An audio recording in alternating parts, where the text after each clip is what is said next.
Bonjour et bienvenue. Aujourd'hui, on va parler d'une des inventions les plus fondamentales de toute l'histoire de l'humanité. C'est une technologie qu'on utilise absolument tous les jours, sans même y réfléchir une seconde. On va décortiquer ensemble l'histoire de l'écriture. Alors, jetons un œil à ces lettres là sur l'écran. D'où est-ce qu'elles viennent au juste? On a un peu l'impression qu'elles ont toujours été là, non? Eh bien, la réponse est assez surprenante. C'est ce petit mystère qu'on va essayer de percer aujourd'hui. Parce que non, ces lettres ne sont pas tombées du ciel. Elles ont été inventées, de A à Z. L'écriture, en fait, c'est une technologie. Une pure technologie créée pour résoudre un problème. Un problème très, très humain. Mais alors, c'était quoi ce fameux problème?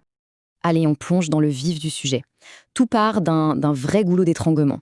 Mais un goulot d'étranglement cognitif. Nos cerveaux, aussi incroyables soient-ils, eh bien, ils ont leurs limites. Imaginez un peu. Les premières villes commencent à apparaître. Il faut gérer des quantités énormes de grains, des troupeaux, des taxes, des lois de plus en plus complexes, et tout ça, il fallait le garder en tête. C'était tout simplement impossible. La mémoire humaine, seule, ne suffisait plus. Elle était devenue un frein au développement. Il fallait trouver une solution, une sorte de disque dur externe pour la société. Et cette solution, elle a commencé à germer il y a plus de 5000 ans. On est en Mésopotamie, dans l'ancienne Sumer.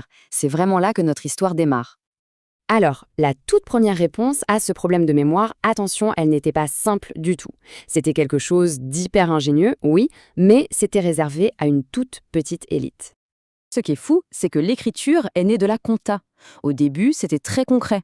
On utilisait des petits jetons en argile pour représenter, disons, des chèvres ou des sacs de grains. Pour sécuriser une transaction, on mettait ces jetons dans une boule d'argile creuse qu'on scellait. Puis, quelqu'un a eu une idée de génie. Pourquoi ne pas juste presser les jetons sur l'extérieur de la boule avant de la fermer pour voir ce qu'il y a dedans sans la casser? Et là, l'étape suivante était logique. Au fond, si on peut dessiner l'empreinte, on n'a plus besoin des jetons à l'intérieur. On peut directement dessiner des symboles sur une tablette d'argile plate. Et voilà, l'écriture abstraite venait de naître. Ce tout premier système d'écriture, on l'appelle le cunéiforme. Ça vient du latin cuneus, qui veut dire coin ou clou, à cause de la forme des marques que le stylet en roseau laissait dans l'argile humide. Mais attention, on est très loin de notre alphabet. Ce n'était pas 26 lettres, c'était des centaines et des centaines de signes hyper complexes. Chaque signe pouvait représenter un mot entier ou une syllabe. Donc, d'un côté, le problème de la mémoire était résolu. Super, mais ça a créé un tout nouveau problème, celui de l'accès.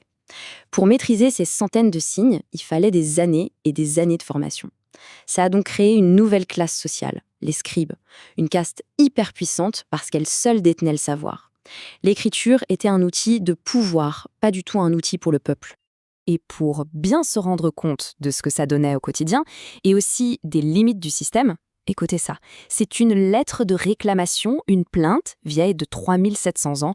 En gros, la personne dit « Hey, j'ai commandé des pots et on m'a livré de la paille ». La raison la plus probable, le signe pour pot et le signe pour paille se ressemblaient énormément. Ça montre bien que même pour les experts, c'était facile de se tromper. Ok, donc on a ce système super complexe, réservé à une élite. Comment est-ce qu'on est passé de ça à l'alphabet qu'on utilise tous les jours? La réponse, c'est une révolution. Une idée, une toute petite idée, mais tellement simple et tellement puissante qu'elle a absolument tout changé. Le cunéiforme, c'était des centaines de signes. Mais et si? Et si, au lieu d'avoir un signe pour le mot bœuf, un autre pour le mot maison, on avait un signe pour un seul son. Le son be, le son me, le son a. Et ça porte un nom. C'est le principe acrophonique. L'idée est d'une simplicité géniale.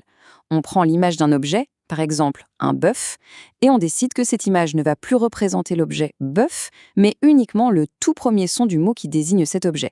C'est le hack ultime qui a donné naissance à l'alphabet. Regardons concrètement comment ça a marché. En langue sémitique, le mot pour bœuf, c'était alpou. On a pris le dessin d'une tête de bœuf et on a dit « Ok, ça maintenant c'est le son du début, A ». D'ailleurs, si on retourne cette tête de bœuf, on commence à voir apparaître notre A moderne. C'est dingue. Pareil pour maison, qui se disait bête. Le dessin de la maison a fini par ne représenter que le son B. Et voilà notre lettre B. C'est une révolution. L'écriture n'est plus liée à des objets, mais à des sons. L'effet, il a été sismique. Littéralement. On est passé de centaines de signes à apprendre par cœur à une petite vingtaine. 22 pour être précis. Du coup, apprendre à lire et à écrire ne prenait plus des années, mais quelques semaines. C'était une démocratisation complète, radicale, de l'accès à l'information. Et une fois que cette technologie incroyablement simple et efficace a été libérée, elle est devenue un véritable moteur de changement. Elle a commencé à se propager comme une traînée de poudre et à complètement remodeler les civilisations. Le parcours de l'alphabet est juste fascinant. L'idée naît chez des travailleurs sémites en Égypte. Elle est ensuite diffusée dans toute la Méditerranée par les Phéniciens, de grands navigateurs et commerçants. Puis les Grecs l'adoptent et y ajoutent une innovation capitale, les voyelles.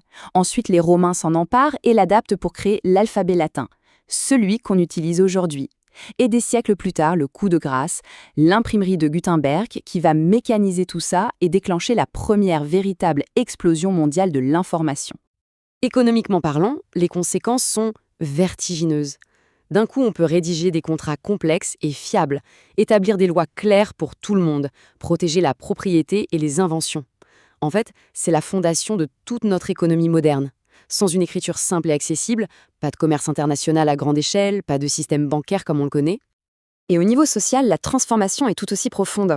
Quand le savoir devient accessible à beaucoup plus de monde, ça nourrit des mouvements incroyables comme la Renaissance ou la Révolution scientifique. Les idées se propagent plus vite, plus loin, plus fort que jamais. L'écriture alphabétique va aussi permettre de standardiser les langues. Et ça, c'est ce qui a aidé à forger l'idée même d'identité nationale. Et nous, aujourd'hui, dans tout ça, eh bien cette technologie, qui a des milliers d'années, est en fait plus centrale que jamais. C'est juste le support qui a changé. Finalement, le problème de fond est toujours le même que celui des Sumériens. Comment on enregistre, comment on communique, comment on gère une quantité d'informations qui nous dépasse. Seuls les outils ont changé. La tablette d'argile, c'est devenu le cloud. Le contrat scellé à la main, c'est devenu le smart contract sur la blockchain. Et les scribes, eh bien leur travail est de plus en plus fait par des intelligences artificielles, des algorithmes de traitement du langage. On résout toujours les mêmes problèmes, mais à une échelle que les Sumériens n'auraient même pas pu imaginer. On a commencé par inventer un outil pour externaliser notre mémoire. Aujourd'hui, on est en train de créer des outils qui écrivent à notre place, des intelligences artificielles qui génèrent elles-mêmes du texte. On est clairement au début d'un tout nouveau chapitre. Alors la question qui se pose, c'est, après les tablettes d'argile, après l'alphabet, après l'imprimerie, quel sera le prochain chapitre de cette incroyable histoire ?